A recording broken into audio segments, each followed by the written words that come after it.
When you look at popular media, there is no shortage of tragic heroes. But if I had to pick an example, Batman is probably the most well-known and popular one in the modern lexicon. A young orphan of wealthy birth who uses his position in society to fight criminals in the dead of night. A man who sacrifices himself time and time again for the greater good, both symbolically and literally, over the course of his many iterations of his character. The trope of the haunted but ultimately good man saving the day in his final redemption arc has been played out ad nauseum, and to be fair, it can be rather compelling at times. But in recent times, we have seen the rise of another variation of this character, one that was usually cast in the role of the villain. However, due to the grim and cynical nature of the modern world, gritty and realistic fiction is far more popular these days, as it resonates closely with a viewership subjected to, among other things, an endless barrage of wars, financial crises, political meltdowns, an attempted insurrection by a bunch of fuckwits, and now a plague.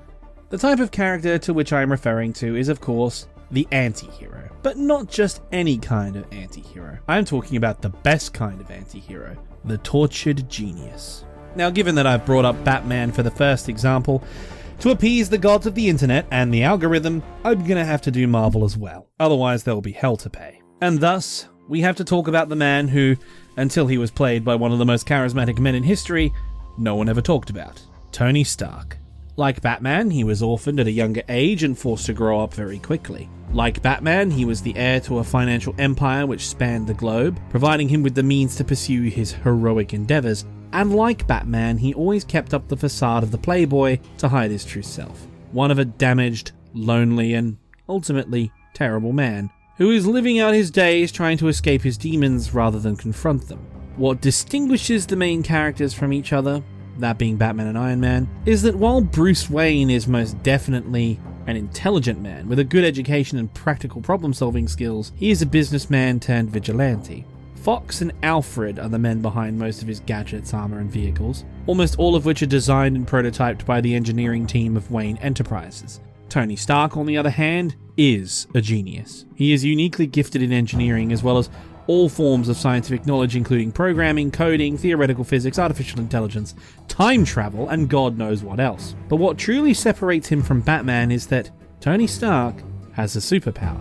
And as anyone with autism, ADHD, or Asperger's can tell you, it is a genuinely incredible superpower.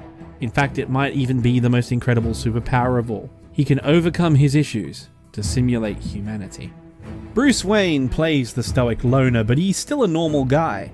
He still falls in love, genuinely cares for the people around him, and does what he can.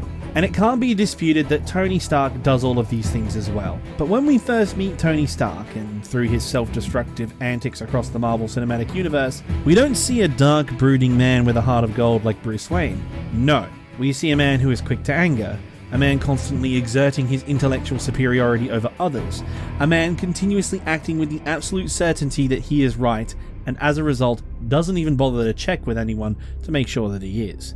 He cracks jokes, makes side remarks, and undermines the people around him, including his friends and his partner. Tony Stark was once a man who made weapons, and now he is as he puts it, a billionaire playboy philanthropist, risking his life and livelihood to save the world. And yet, for someone who has renounced making war, in every other aspect of his life, he is always on the attack, always seeking the advantage, always feeding his ego as much as he can, while bringing down those around him. And why?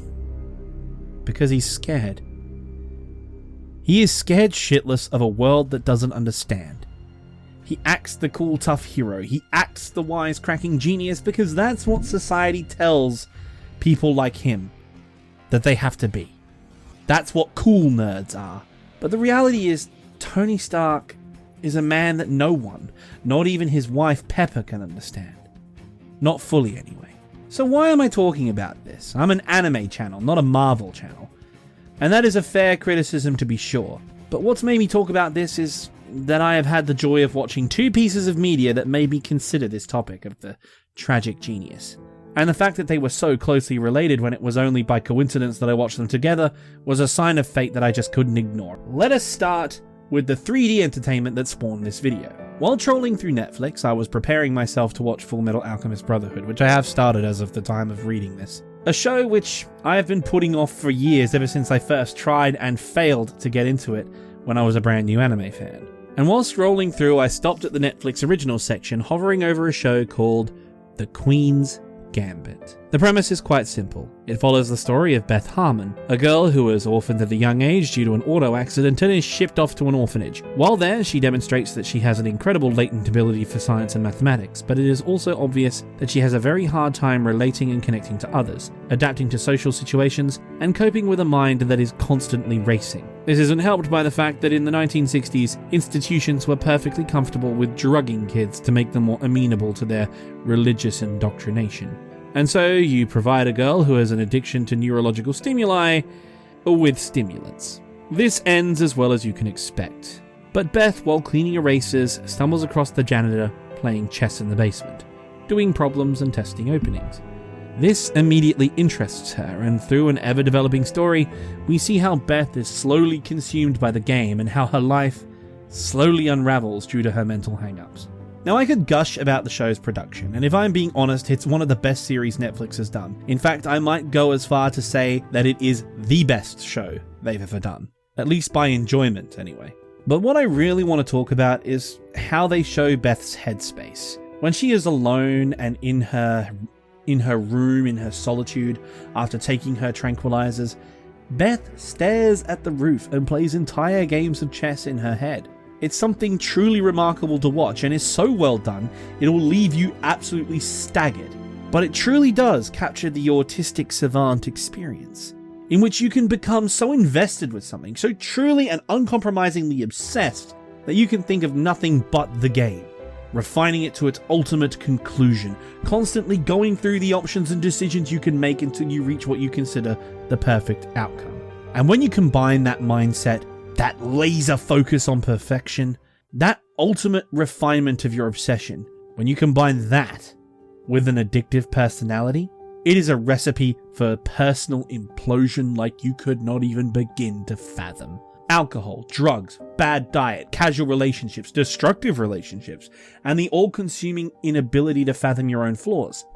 This lifestyle is one which you could draw a million conclusions, especially when you consider that Beth, in this case, is the 1960s equivalent of an esports champion. A career so fleeting, so tenuous, so dependent on performance, all the while being subject to the relative demand for the game and having a decent amount of luck. If your livelihood is winning chess games, losing is no longer an option for you. And when you are so self-assured of your victory, when you do suffer a defeat, it is the double whammy of both a financial burden and a blow to your pride. And that says nothing about the fact that people with mental disorders tend to have a negative feedback loop when it comes to undermining their own psyche. A year's worth of progress for someone suffering ADHD or autism feels like it can be undone in the span of seconds, and recovering from that takes time which a professional simply does not have. And this is especially the case when the ultimate opponents in your professional life are Soviet chess masters.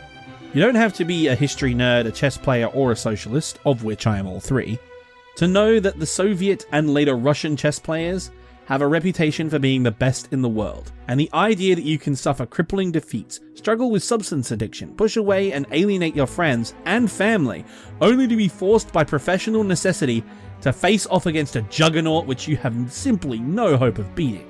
In essence, while chess is her life, it ends up destroying her. Which then makes one ask, what is the point? Why play? She is the heroine, so we know she'll eventually have to triumph.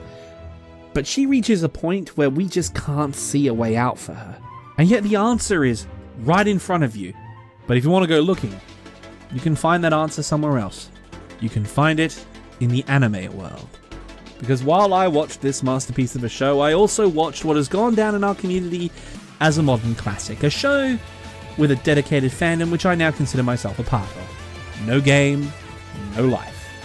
Now, for those unaware and those living under the proverbial rock, No Game No Life is the story of a pair of siblings who make up the best gaming team in the world.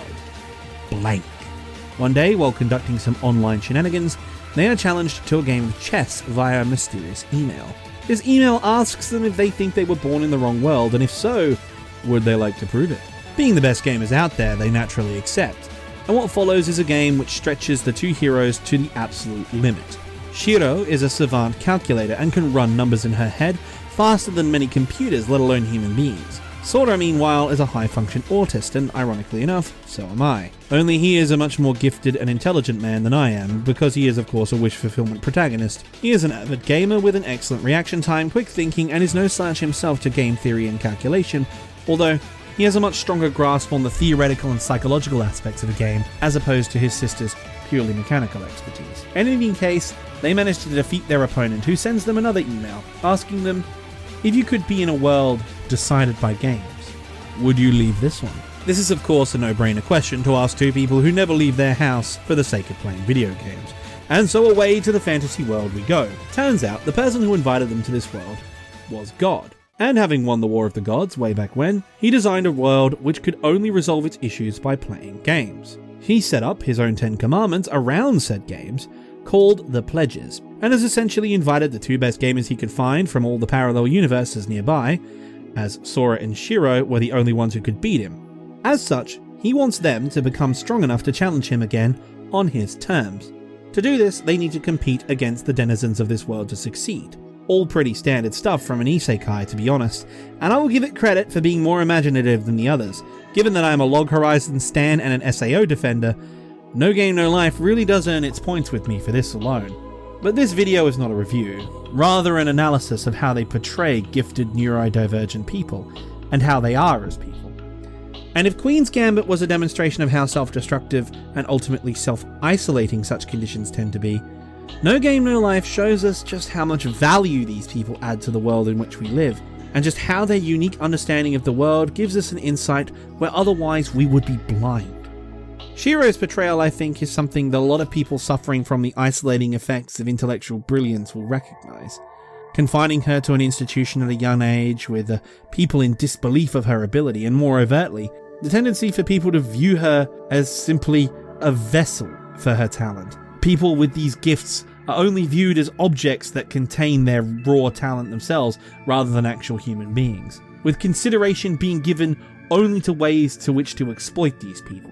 But I think the best demonstration of what suffering from this condition is like is the same reason why I wanted to write this script, because that demonstration is the chess game in the first arc. Shiro moves her pieces with absolute confidence. Her moves are the correct ones, obviously. No one can match someone with hyper-calculation abilities in a game of chess. As experienced by Beth in Queen's Gambit, Shiro runs into the same issue she does. However, it's in the game itself. In this game, the chess pieces simulate the characteristics of soldiers on a battlefield. Literally. They have morale, they have hopes and dreams, desires and dreads. Shiro gives orders to a pawn to take a knight. However, in real life, that's like asking a lone guy with a rifle to charge a tank. That soldier, quite rightfully, is going to tell you to go fuck yourself. While Beth had to confront a strategy where her opponent played a game not around the logical process of the match itself, but around what he knew her reactions to the game would be, Shiro has to confront a situation where everything doesn't go to her design due to the fact that she is dealing with people and not simple pieces on a chessboard.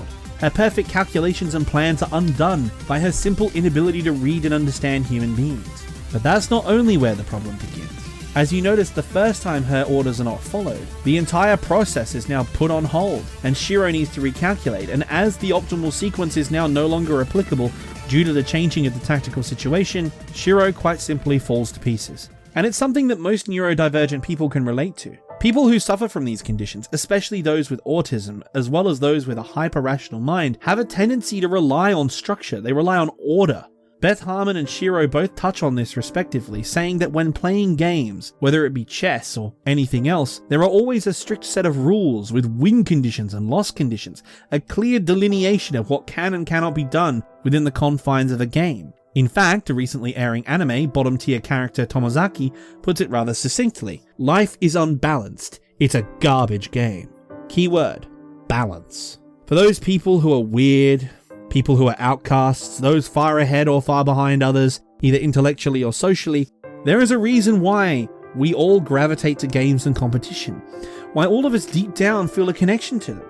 Because games offer us something that life cannot. They offer us a place where things are truly fair, where your ability is what matters, not the circumstance of the world around you. The weird, nerdy, and neurodivergent tend to be good at games. Some of us incredibly good. And when that feeling of accomplishment is robbed from you, when that structure or form is no longer there, When that thing that gave you such confidence and value is suddenly invalidated and taken away from you, it feels like you've had your soul ripped out. The one thing you excel at is taken from you, and that hurts.